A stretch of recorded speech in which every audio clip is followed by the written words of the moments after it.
Okay, shall we just start? Good afternoon, everybody. Indeed, this is an international audience, so it may well be for some of us good morning or even good evening. Wherever you are in the world, you're very welcome to the event, and I'm sure you'll find it very informative this afternoon. My name is Alistair Brown. I am a director with Resilience First.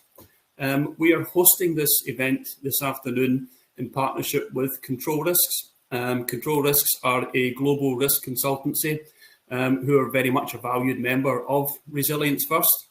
Resilience First is a business network organisation. We have over 600 business organisations across the globe. And we do what we say in the title. It's very much about resilience.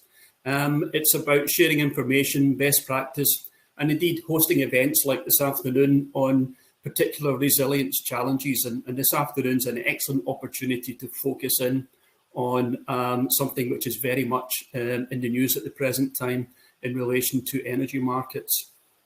The event this afternoon, we have expert speakers from Control Risks, from Inspired Energy, and from National Grid. I'm very much grateful to all of them.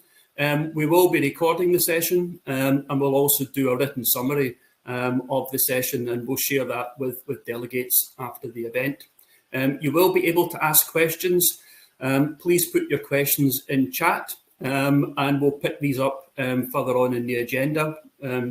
The chair will pick up the best questions during the question and answer session near the end of the agenda. The chair is Lord Toby Harris. Lord Harris is a member of the House of Lords. The House of Lords are the second chamber of the UK Parliament. Lord Harris is also chair of the National Preparedness Commission, which is a UK organisation which specialises in commentary and thought on resilience matters, and is very much a support for agencies within the UK. And Lord Harris is also a board member of Resilience First. I'll say a few words at the end, but for the rest of the event, I'm going to put you in the very capable hands of Lord Harris, and I'm delighted to pass you across. Lord Harris. Well, Alistair, thank you for that introduction. You were kind enough to mention that I chair the National Preparedness Commission. For those in the audience who are new to the Commission, I should explain that the Commission itself is made up of 46 leading figures from UK public life, academia, business and civil society. We actually had our first meeting nearly 18 months ago, though the concept for having a National Preparedness Commission was conceived before the pandemic struck. However, what we're finding is our message is finding increasing resonance simply because people have become aware of how fragile so much of modern society is to external shocks. So the missions we set ourselves for was to make the country better prepared for a major crisis or incident. Since then, we've produced 11 substantial papers, and I would encourage you to visit our website at nationalpreparednesscommission.uk to learn more. At that first meeting in November 2020, commissioners were warned that irrespective of COVID, we're living in a world that is increasingly volatile and unstable. Indeed, a month after that meeting, a new edition of the National Risk Register was quietly published on the gov.uk website. This mapped 38 major risks facing the country, including environmental hazards, major accidents, malicious attacks, cyber-based and terrorist, risks arising overseas, and inevitably animal and human diseases. Interestingly, for this afternoon's discussion, energy market instability was not amongst the 38 risks listed. Now, we are, of course, waiting for there to be a national resilience strategy. This was promised in last year's integrated review. You might be forgiven for being surprised that such a thing didn't exist already, but we're promised that one will be arriving. Now, much of the public discussion of the integrated review focused on the defence and foreign policy content, and ironically, much of that has been rendered out of date by Russia's invasion of Ukraine. However, in my view, one of the most important sections was Chapter 4, Building Resilience at Home and Abroad. And this not only explicitly promised the comprehensive national resilience strategy, but also that this should be based on a whole of society approach involving individuals, businesses, and organisations. And that's very much the philosophy of the National Preparedness Commission, which in its very composition reflects business, civil society, and academia. The point is, responding to the events in the energy markets and preparing for the instability that we're currently seeing, of course, that's an issue, a central issue for central government. But it's much more than that. We're all affected, every community, every organisation, and every business.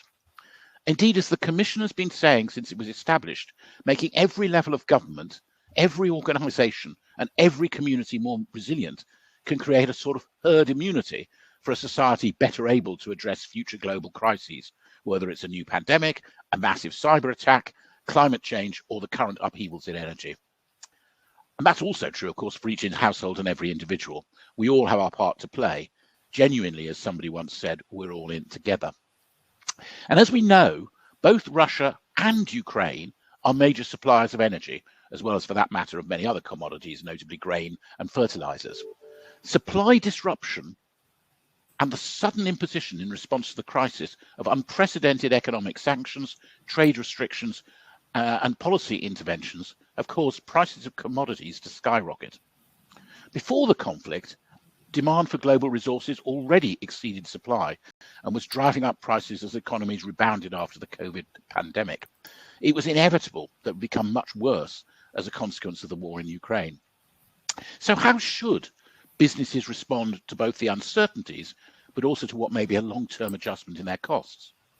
Indeed, how resilient are our energy markets? How will they adjust to the developing situation? How does this mesh with a transition to a zero carbon future? Now, these are potentially long-term challenges, and government need to invest now to build resilient societies and economies to respond. And of course, in policy terms, mitigating the most immediate harms to populations is a top priority. But failure to keep long-term objectives in mind, climate change mitigation in particular, is likely to lead to bad decisions that further embed existing fragilities in economic and social systems.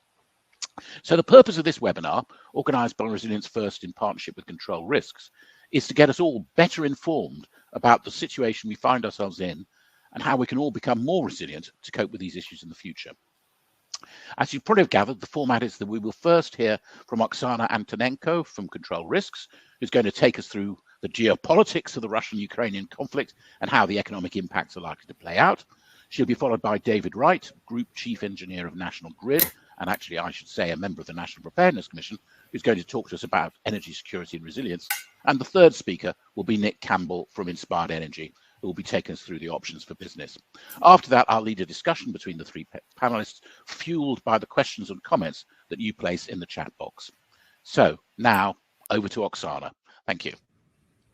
Well, thank you so much, Austin. Thank you for Resilience First to co-hosting this joint webinar with us at Control Risks. We value this partnership very much, and I had the privilege of addressing previous joint webinar before, and it always is a fantastic opportunity to exchange views, and very much looking forward to your questions and comments after my presentation.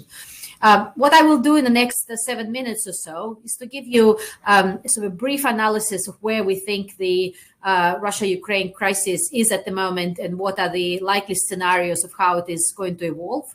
Then I'm going to look at the key risks emanating from that crisis for the energy sector globally, and more specifically in Europe, and maybe say a few words about how Europe is approaching those risks before passing on to to other speakers who are going to talk in a bit more detail of how the resilience strategies can be put in place.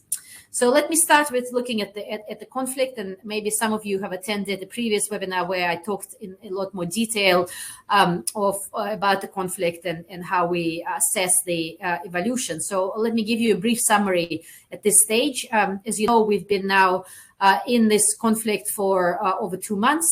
Over this period of time, it appears that Russia's strategic objectives vis-a-vis Ukraine have evolved. We've never been very clear from the very beginning what those objectives really are. But at the moment, the action, the military action in Ukraine has shifted from previously focusing in the north, sort of around capital Kiev and the kind of northeastern parts of Ukraine, to the east and south of Ukraine, where Russia is now staging a major military offensive along the Donbas region, as well as now increasingly along the Black Sea coast, leading to Odessa and then further on towards Moldova. So we assess the current state of conflict as still the conflict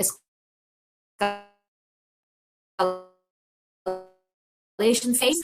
We estimate that there would still be very substantial and prolonged fighting continuing in the conflict zone, and the outcome of this conflict still remains uncertain. Although we have to, of course, say that Ukraine is putting a very effective resistance, and so far we have not really seen Russia progressing substantially towards either capturing substantial additional territory or achieving its strategic objectives of influencing Ukraine's policy both domestically and externally. But of course, we estimate that the conflict is likely to continue for many months and indeed potentially many years. So when we think about this conflict, we still need to think about the current phase is very much the beginning of this crisis rather than the end of this crisis, which oftentimes we read in the press or indeed even from some of the businesses that are talking about this conflict. Of course, we know that all wars and conflicts end in ceasefire sooner or later, but at the moment, we have not seen any progress in the ceasefire talks, and indeed, we do not expect it in any foreseeable future. And the final point, of course, is that we are now increasingly focusing on the risk of spillovers from this conflict. Of course, we already see very substantial spillovers in terms of humanitarian crisis. More than 5 million Ukrainians have now fled Ukraine into the neighboring countries such as Poland, of course, Romania, Moldova, and onwards to the rest of Europe, including the United Kingdom.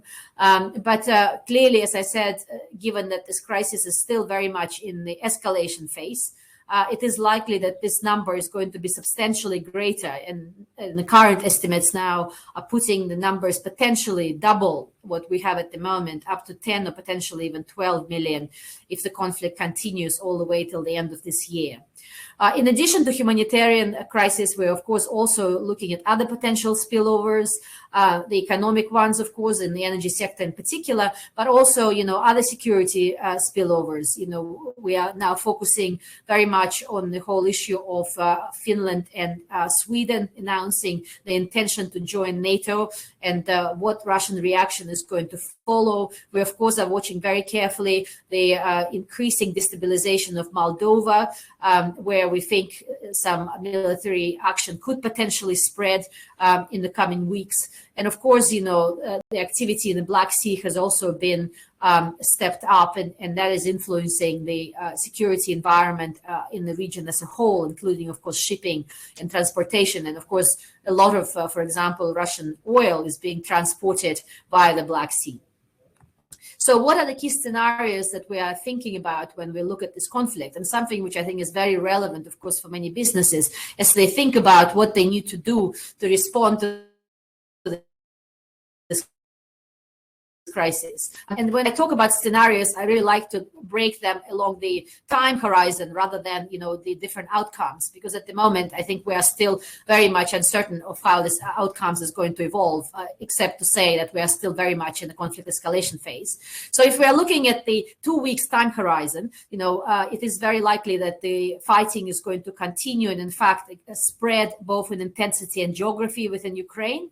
We're also likely to see, further sanctions being announced from both United States, European Union, and G7 countries. We see the sanctions escalation continues at this stage, and the kind of the key critical uncertainties that we are looking at the moment, what we sometimes call black swans here, is the spillovers. Are we going to see any spillovers beyond the humanitarian ones. And here I mentioned specifically Moldova, of course, in the Nordics.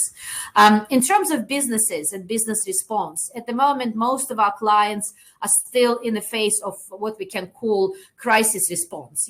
So they are reviewing their supply chains. They are looking at disengagement from Russia. They are looking at addressing the issues, relating to the rising prices of commodities. So they are really trying to understand how to deal with this acute crisis. Now, if we're looking at the several months time horizons, and I'm saying 2 months here, but really we are talking about end of summer, beginning of autumn.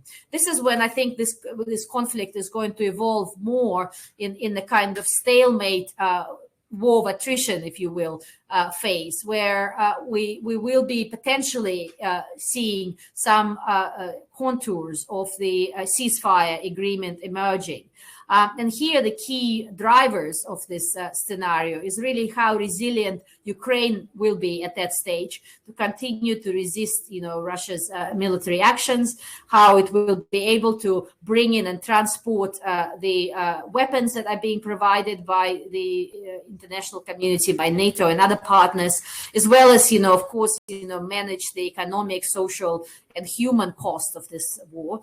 And of course, it is also a question to what extent Russia will be able to manage its own resilience, because we forecast that, middle of the summer, towards the end of the summer, is when the economic sanctions on Russia will actually start biting very substantially, as Russia runs down its reserves that it has now at its disposal, and actually the impacts of the sectoral sanctions, sanctions on technology and goods imports are going to have an impact on not only on the elites and companies, but increasingly on the population at large in Russia.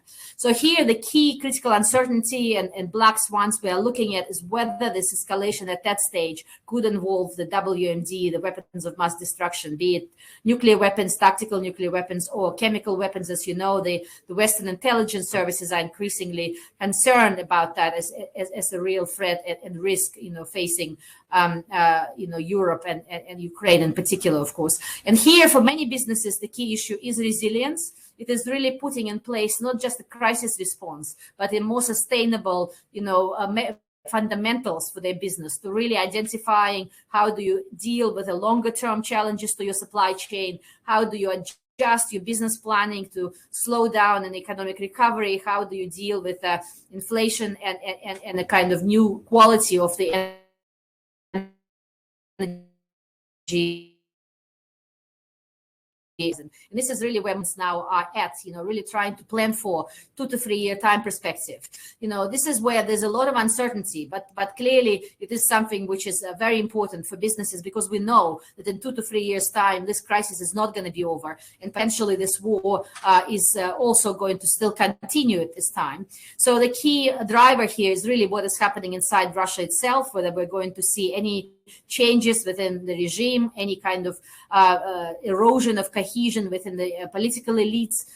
The key critical uncertainty that we are watching here is really what is going to happen in China, whether we are going to see really China taking a more serious stance either on this conflict, or in fact whether China-US tensions are going to reemerge, and therefore there will be needs for United States to be also paying more attention to Asia, not just Europe. And the European Union and, of course, Europe as a whole, including the United Kingdom, will be primarily dealing with the Ukraine crisis almost, on its own. And, of course, I'm part of several working groups at the moment looking at the reconstruction plan for Ukraine.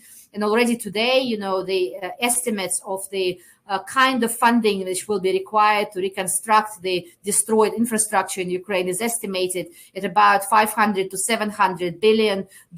And if the war continues all the way till the end of the year, we are really looking at several trillion. If it continues for several years, we are really looking at the multiples of that. And of course, we know that Europe is going to be playing a particularly important role in financing this reconstruction, which will require, of course, very substantial resources there. And for businesses at that stage, the key business implications and key strategy that we are advising is to really think about the structural adjustment and future-proofing your business models, looking at the scenario planning, looking at how do you deal with the structural changes to the geopolitical system, to the economic system, and technology and other disruptions that we are likely to see. What are the really implications of that for the energy sector? And I will very quickly talk about them before passing on to other speakers. The first one, of course, we all already talked about. Sanctions have had a very substantial disruptive effect so far, because we are currently in this interesting developments just today, as Gazprom has disconnected its gas supplies to both Poland and Bulgaria, because it is requesting payment in rubles, which European Union has advised against because it violates the EU sanctions.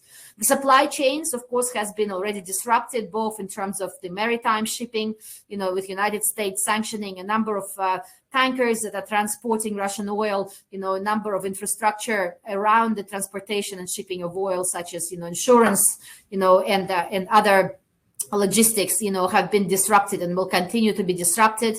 As I mentioned, payment system and financial system is a big concern and big risk driver. And of course, we are also watching to what extent energy will eventually become kind of weaponized, not just from the point of view of changing the conditions under which the energy is traded from Russia, but also, Russia deliberately disrupting its energy supplies in order to influence Europe's decision-making, or Europe introducing the oil embargo on imports of Russian oil, which will be, of course, also very costly to Europe, but something which will be done in response potentially of a major development on the ground in Ukraine.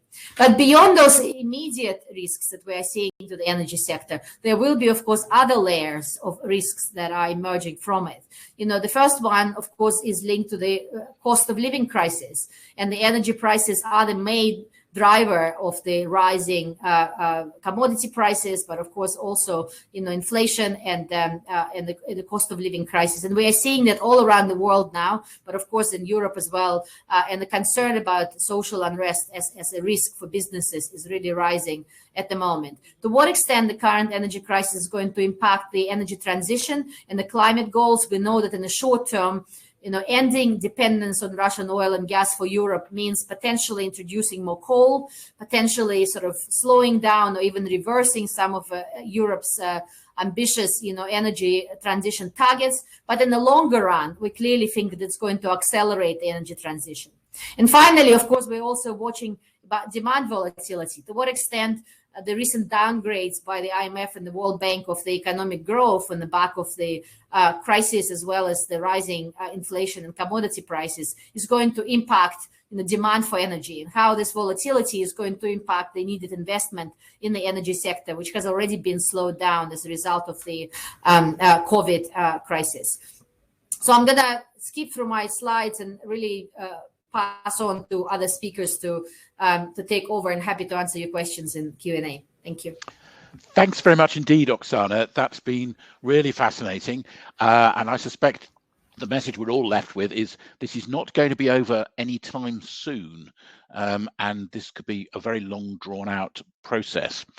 So over to David Wright, Group Chief Engineer at National Grid. And he's going to be talking to us about the geopolitical impact on the energy market itself.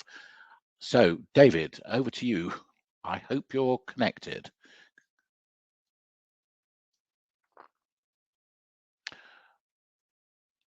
David, are you there? You need to unmute.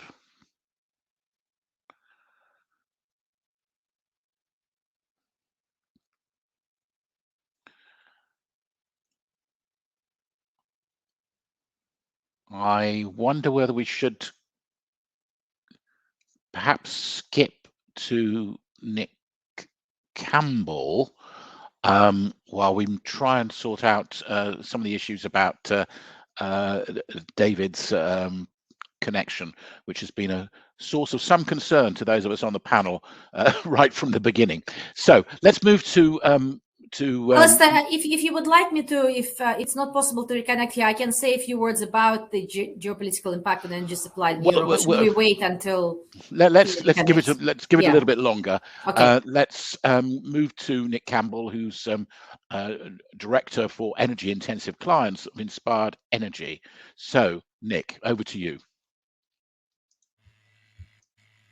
Hello everyone, my name's Nick Campbell. I head up, as we said, the risk and commercial services here at Inspired. So my main interaction is at wholesale market level after setting risk management strategies for our customers. Just to give you some background on Inspired, we've been around since 2000, floated on the AIM stock market, where we still are in 2011 under the name Inspired PLC.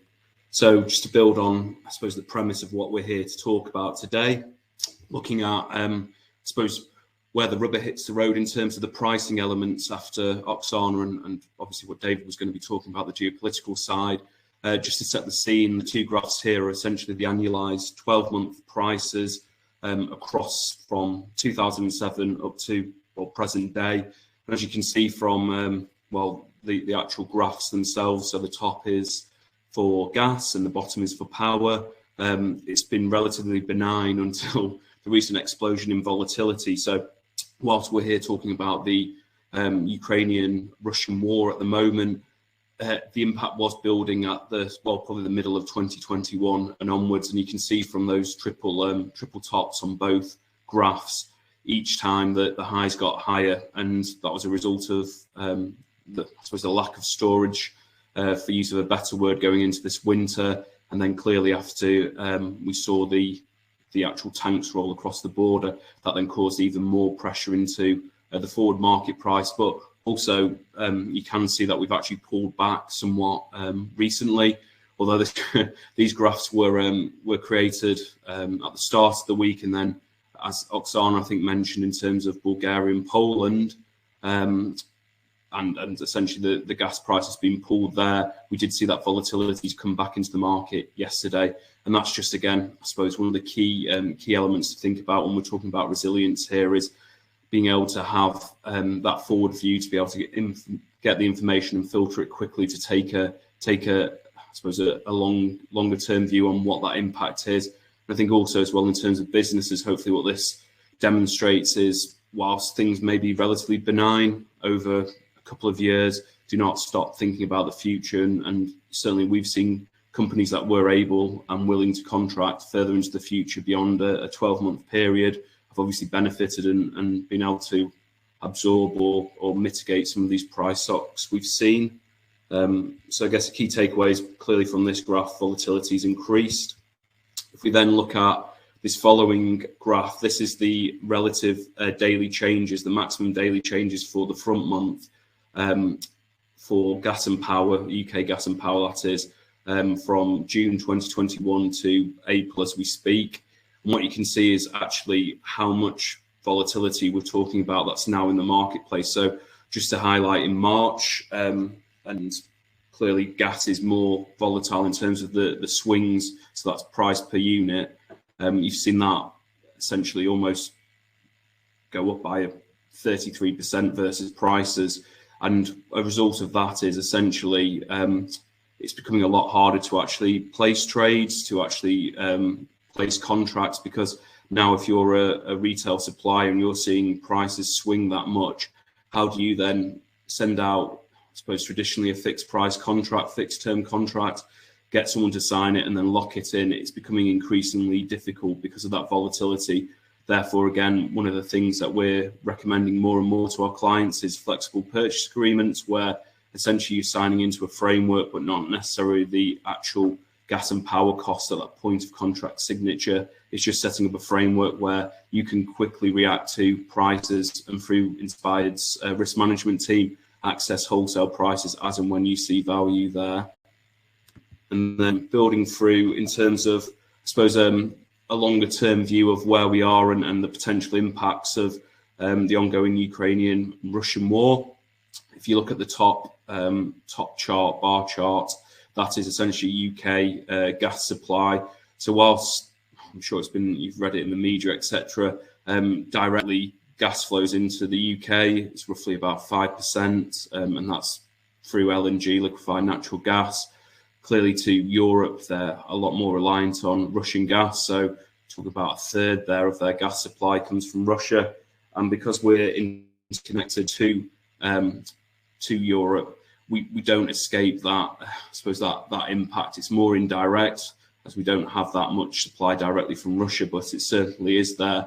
And as you can see, hopefully from the top graph, that over the first quarter, we become more and more reliant on liquefied natural gas, which is fine at the moment because essentially our pricing mechanism, as you've seen from the prices, is attracting that supply, in particular away from China, from the US. I'm not sending it via the Panama Canal, they're sending it across the Atlantic to ourselves and other European countries. Clearly, though, if we get into a bidding war with the likes of China and to a certain extent potentially Japan, then it's going to push the prices further upwards over the longer term, especially given they have longer term contracts set up with US producers, and Europe as a whole doesn't really have that many. It's reliant on the spot market. Bottom left, you're looking at the UK nuclear capacity. Why is that important? Well, you can start to see that it dips down quite significantly into 2024 before hopefully starting to pick up. And I say hopefully because nuclear projects tend to have a tendency to overrun. So whether we actually see new installed capacity actually at those dates, I wouldn't necessarily hold your breath. But what that means is then we become more reliant on UK gas generation. And as a result, then we become more exposed to global swings in prices as we try to attract even more gas to meet our power needs. And the final chart on the right is UK storage levels. Again, it's been reported in the media, I'm sure you're aware, but roughly we can cover about 2% of our annual gas demand. If you compare that to Europe, it's around sort of 25 to 37%. So again, what does that mean? Well, since the closure of our main and large gas storage facility, Rough in the North Sea, it means that we've become more reliant on spot flows, in particular liquefied natural gas and imports from the continent to meet our requirements. Therefore, again, we're competing against other markets. We don't necessarily have that buffer in place, which is all feeding into volatility. And again, the thought of essentially the prudent measure is to get those longer term contracts in place with your retail supply to allow you to take value where you see it. In terms of the wider implications, I think Oksana spoke about the move away to, or move towards even quicker, potentially net zero ambitions to wean ourselves off Russian gas and potentially even more so in Europe, Russian coal.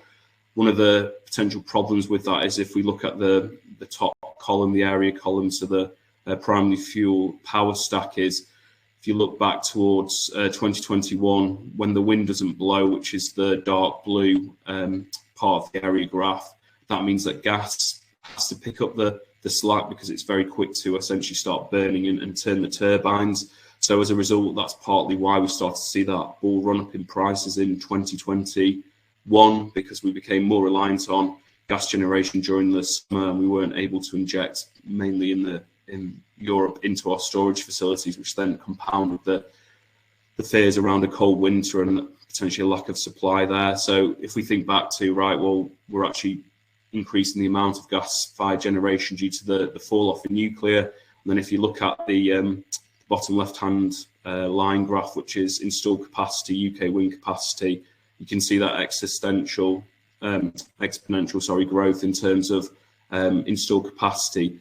That volatility and variability and potential reliance on gas power generation is only going to increase in time as we move more and more towards higher and higher penetration of installed wind capacity. And also, in terms of the final graph on this slide, that's carbon prices, both in Europe, which is the EU ETS, and the UK, which is the fuchsia line. As you can see, prices have essentially doubled in the space of a year, reflecting, again, the drive towards net zero and the fact that clearly we want some of our industry to start abating their emissions as well. Realistically, the prices have to go upwards to make that price competitive. So in some ways, it's looking like a one-way bet in terms of the prices, and that's all starts to feed into our overall power price, especially if we start to become more reliant on gas-fired generation if the wind doesn't blow. So finally, in terms of, I guess, an outlook for Q2, we've spoken about it earlier in the presentation. Oksana mentioned it. We're looking to diversify away from Russian pipeline gas, and also with the output from the recent COP26 meeting, you can see the direction of travel and where we want to go in terms of our generation mix, and therefore you're starting to see the move up not only in terms of the near-term UK power and gas prices, but also longer dated, 2, 3, 4 years out.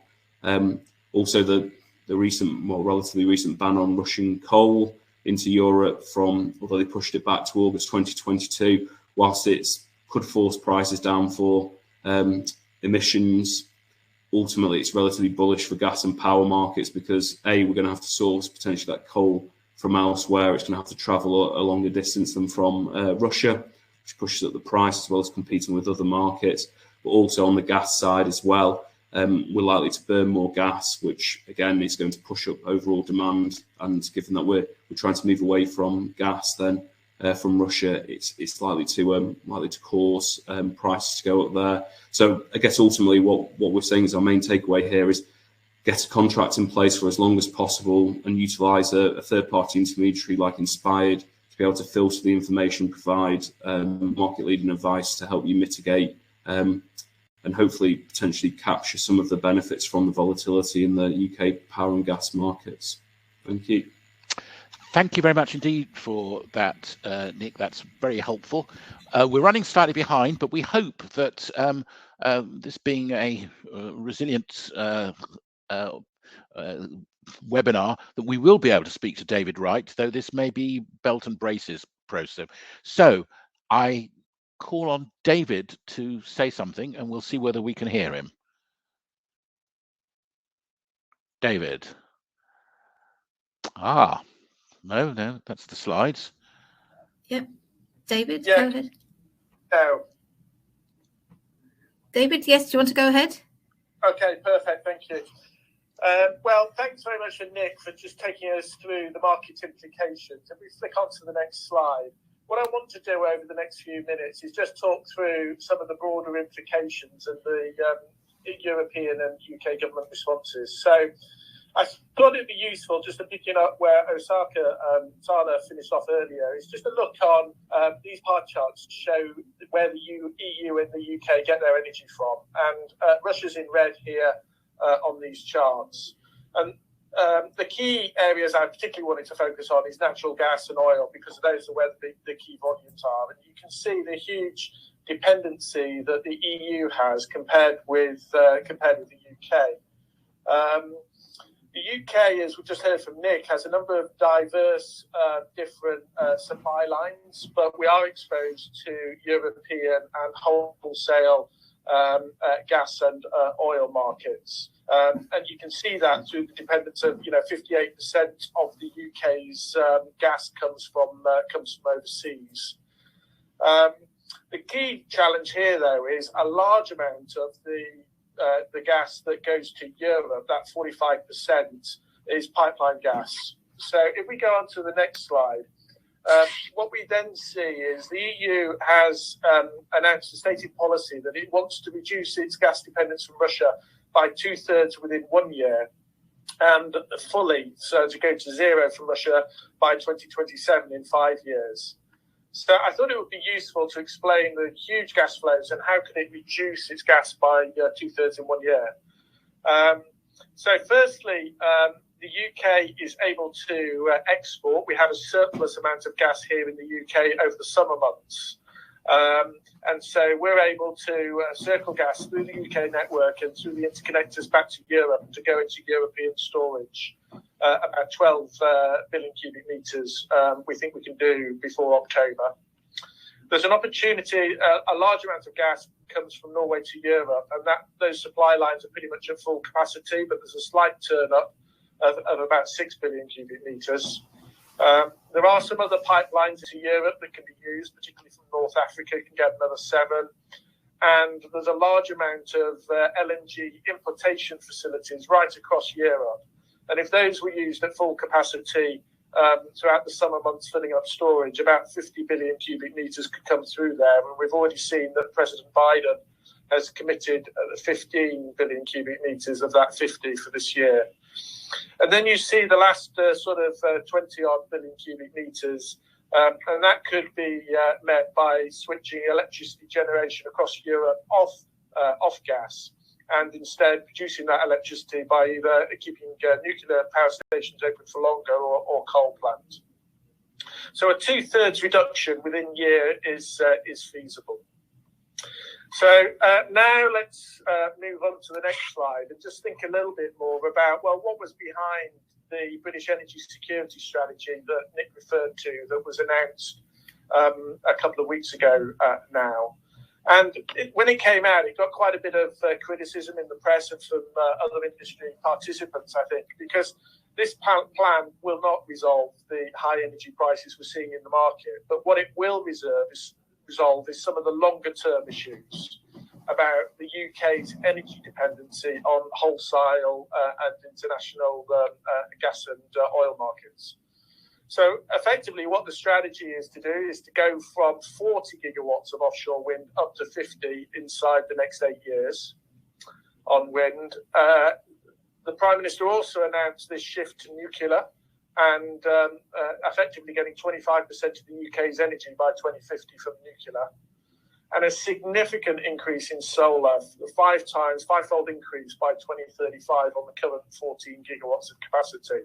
So a large shift to those three industries.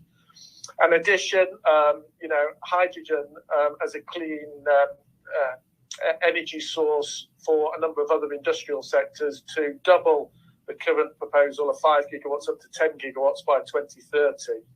And to also have some more licensing round to make us more energy independent as a UK nation in the short and medium term as we transition through the energy transition.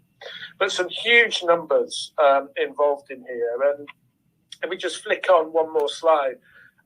What I was trying to do here is just give everyone a bit of a sense about how bold and challenging these changes are. So this example is just from the East Coast, and the work that's required to connect 40 gigawatts or 44 gigawatts of offshore wind by 2030, which is what we're currently planning towards. That's 16 separate transmission projects that need to be built with over £10 billion of expenditure to then move that power onshore from the coast, if you will, from where it lands through to the demand centres across the UK.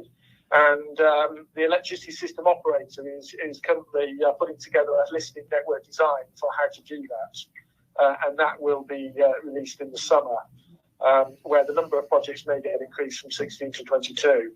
Clearly, those numbers don't get us to 50 gigawatts, the new ambition, but with floating wind, in particular further reinforcements down the west coast, similar to the east coast, it does start to become achievable. But this is a very bold and a very significant change to the energy infrastructure of the UK. So what's then needed, if we flick onto the next slide, to really make this happen is the government strategy.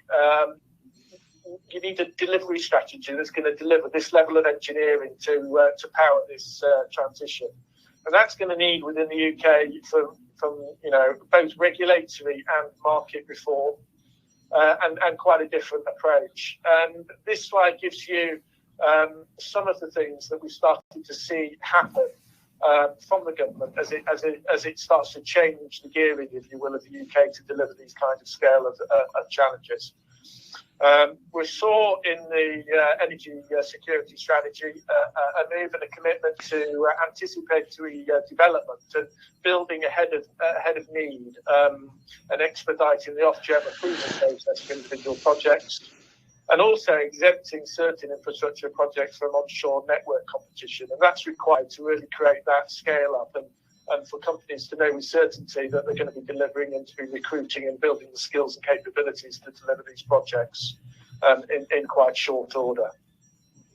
But we also have seen institutional governance change, and in particular, National Grid's electricity system operator has already been made, not independent, but a separate part of National Grid with business separation. But the move now is to move that to a future system operator. And this is something that within Grid we fully support. We've been working hand in hand with government on the proposals for this for over a year now. And we support it principally because, the electricity system is growing. There's much more dependency on transport and other heating. So it becomes a much more whole sector approach. And that needs a different approach. And government and the industry really need an advisor, if you will, who's got the skills and capabilities in order to make those whole system decisions and do them fully independent, both of government and of individual commercial companies, private companies, so public companies. So we're fully supportive of that move to a future system operator. But there's also other institutional governance changes like the holistic network design and how that gets integrated into planning policy and national planning statements, and the Electricity Networks Commissioner that's also being established. And then finally, we've seen over the course of the last year how the electricity supply market is not working effectively, with over 31 suppliers failing in the marketplace. So market design and market reform is absolutely needed. But it's also needed in the wholesale side because as we go to the large volumes of intergeneration on the network, we need to create a system where there's the flexibility to match demand to the generation when those renewable generation sources are available, rather than the other way around. And as we all know, cloud cover can come over, wind speed can drop in 5-minute interval. So it needs a very different market design to the one we've got at the moment. So we think this is a good long-term strategy, and we're starting to see the right policy framework changes starting to happen. But there's a lot more work needed to be done. And just to finish on my last slide, if there was a slide that sort of shows what's actually going on in the market and the need for this slide shows both gas and electricity prices. What you can see here is the large period of stable prices, and then the effects of Russia pre-winter, reduced storage levels,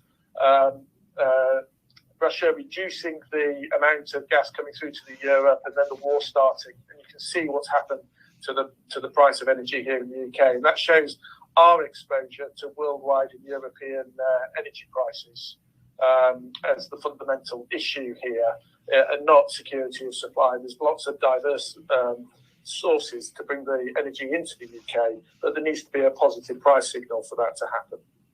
So with that, Toby, I will close there and hand back to you for Q&A. Thanks very much. And so we haven't actually got that long, but we've had 3 fascinating presentations. My takeaway so far is that we're in for a period of really quite extensive volatility, one which might actually get worse, particularly depending on to what extent Russia feels the need to retaliate and destabilize further. That the long-term plan that government has set out is pretty ambitious, will require a lot to happen in between, and that in the meantime, there are going to be some big short-term issues in terms of costs, both for businesses and for individuals.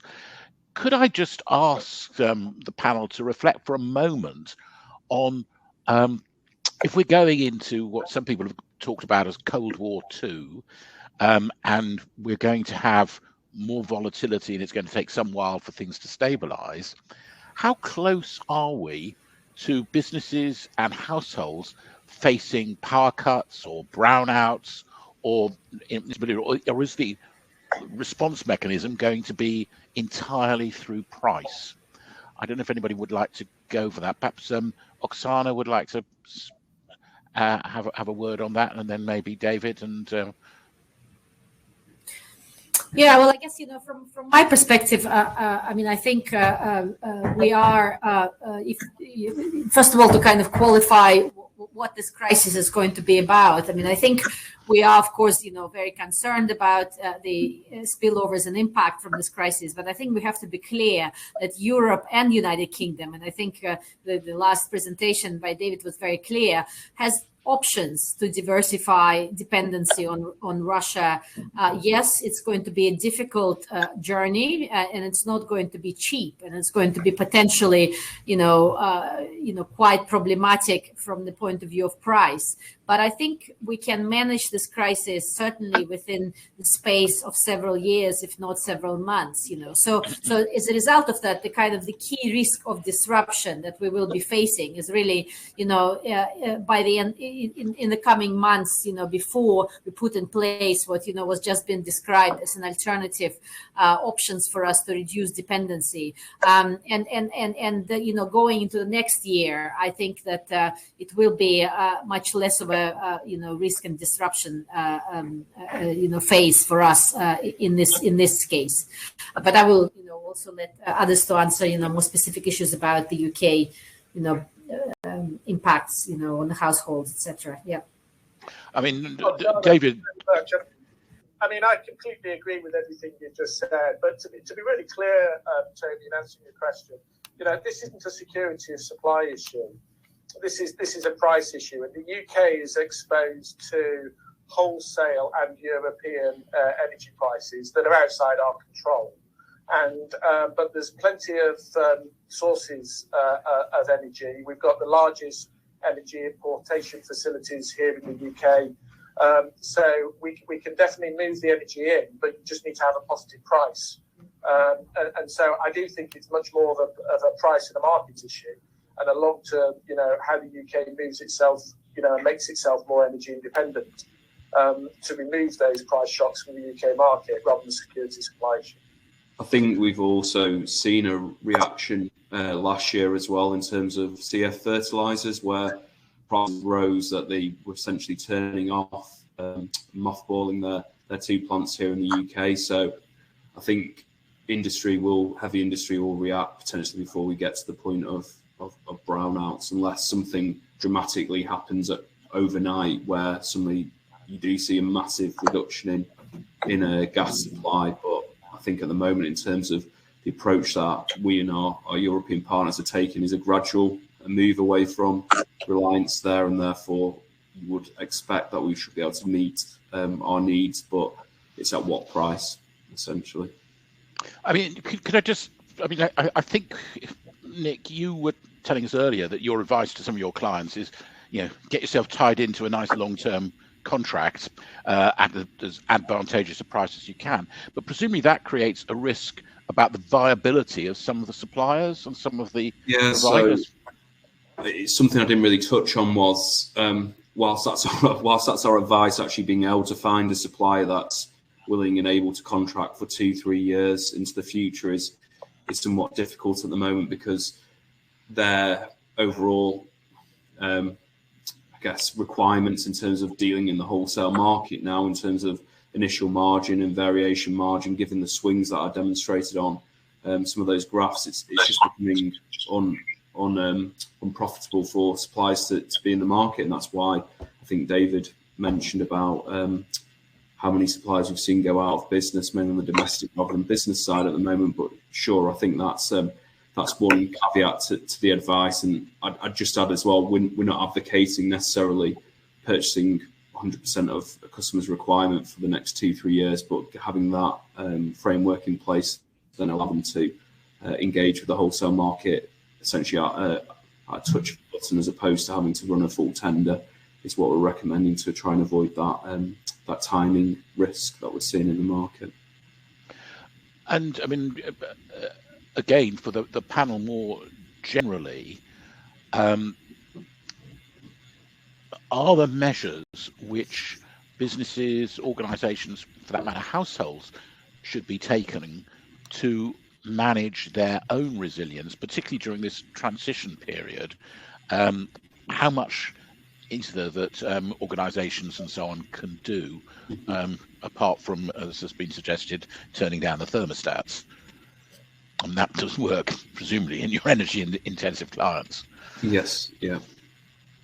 I think from my side, you're looking at on-site generation and energy efficiency projects, which previously might have been payback after 3, 4, 5 years, which is on the cusp of, I suppose, getting through final investment decision. Now have been cut in half, so it's now a lot easier to get those decisions to put on-site generation or look at your HVAC, etc., over the line. The problem is, and this goes beyond, and this is why it touches the situation we find ourselves, touches so many different areas. It's actually getting the equipment onto site to be able to do it, and having the people available to actually install that equipment. So whilst on paper you know what you need to do, actually having that done in the next 6, 12, 18 months is harder to actually push through.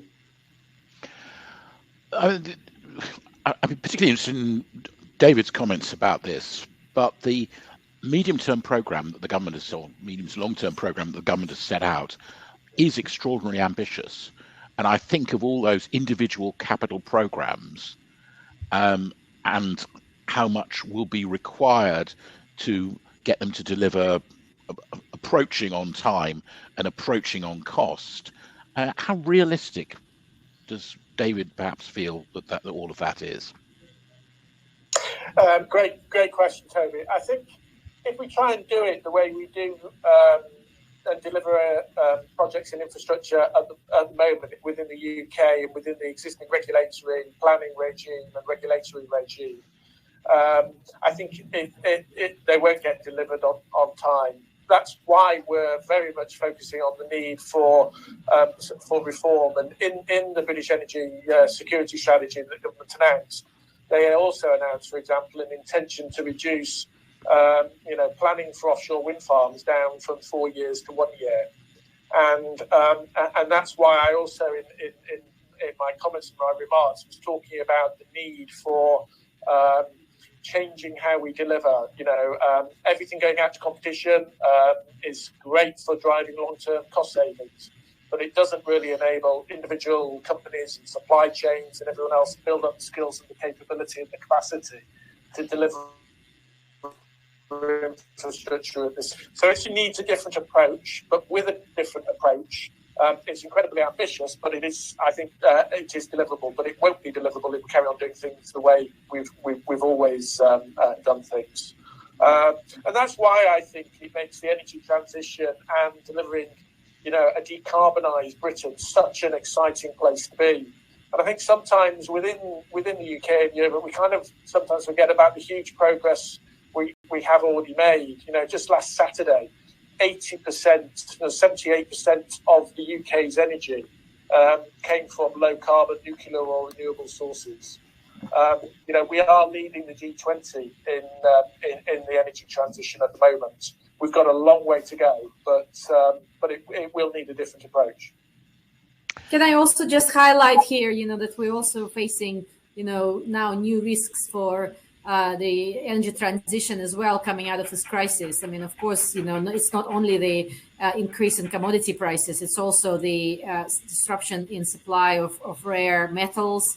We're of course now seeing the whole issue of, turbines production, coming from China and elsewhere. I think the Western companies are now increasingly dependent on those kind of supplies. So this is also going to have the risks that are perhaps outside of the UK's control, but he's going to be impacting the kind of the capacity to deliver on time and on cost. And final point, of course, is also on behavioral changes. I think this conflict has really to a large extent, mobilize the public response. And we've seen that very much in terms of people prepared to accept refugees, open their houses to it. And I think we should take advantage of this to also say that, actually changing your behavior on energy consumption is also part of this response to ensure the resilience and perhaps to reduce the capacity of Russia influence the West in a way that they, some malign way that they want to do. And I think the population will be prepared to make changes, both in terms of energy efficiency, etc. But I think the government is not communicating that enough, which in Europe, for example, that is very much a message that we are hearing a lot at the moment. Look, this is all absolutely fascinating. We could go on all for right into the evening with this, but we're running out of time. It just seems to me the government spent the last few months telling us that we've got to live with COVID, that this is a new normal. And I think what the panel have told us today is living with these changes in terms of energy is also going to have to be the new normal, and that some of the volatility that we're seeing is the new normal. On that note, I hand back to Alistair, who's going to send us all off with a song in our heart and a spring in our step. Alistair. Thank you very much, Lord Harris. Yeah, I promise not to sing. So just to say, look, thanks very much. I thought that was excellent. At the outset this afternoon, I'd said that it was going to be a really informative afternoon with some real value for everybody, for all businesses who are attending. And I think we've managed to achieve that. That was excellent. Thank you very much. So thank you, Lord Harris, Nick, Oksana. Special thanks to David. I think we challenged your own personal resilience this afternoon with some of the technology issues, but we got through that. So thanks very much for that. Resilience first, it's our next events. We've got reputational resilience, an event on May the 12th, and we've got an event on digital resilience on May the 19th. And then in June, Lord Harris himself is going to be speaking at a breakfast briefing that we're doing on London's preparedness for terrorist activity. So there's lots there. It's all available on our website if you want to have a look. It just remains for me to say, look, thank you very much for all the speakers, the chair, and indeed everybody who's attended this afternoon. Really appreciate that and hope you found it as excellent and as valuable as I did. Thank you very much. Bye for now. Thank you. Thank you.